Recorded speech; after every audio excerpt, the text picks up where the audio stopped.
evening. Welcome to the Big Story. I'm Regina Lake. I'm Pauline Verzosa. And I'm Sean Yao. Tonight's big stories. 14 days after her historic impeachment, Vice President Sara Duterte runs to the Supreme Court to question the constitutionality of the lower house's complaint.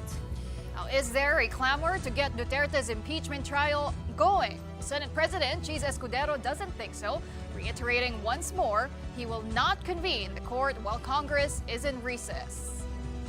And the Philippines will file yet another diplomatic protest to formally condemn China's harassment of a B-4 aircraft over the Bajo de Masinloc. We'll be speaking to PCG spokesman Commodore J. Tariela about this later on.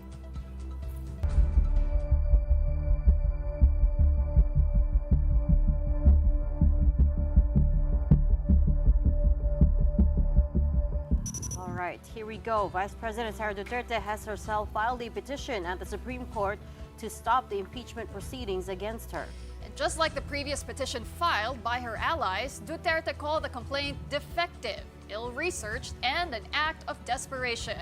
Her father, former President Rodrigo Duterte, also appears in her list of legal counsels. And even as these petitions run their course, the Senate has started preparing to convene as a trial court.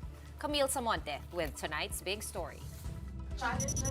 It's Vice President Sara Duterte's turn to challenge her very own impeachment by the House of Representatives. Before the Supreme Court, she filed a petition for temporary restraining order and writ of a preliminary injunction to halt her trial before it even begins.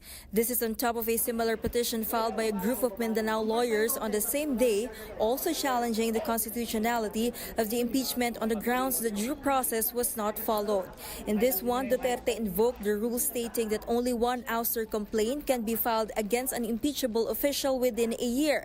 She says that's not what happened between December 2 and February 5 when 4 impeachment complaints were filed, 3 of which the lower chamber failed to act on. At a forum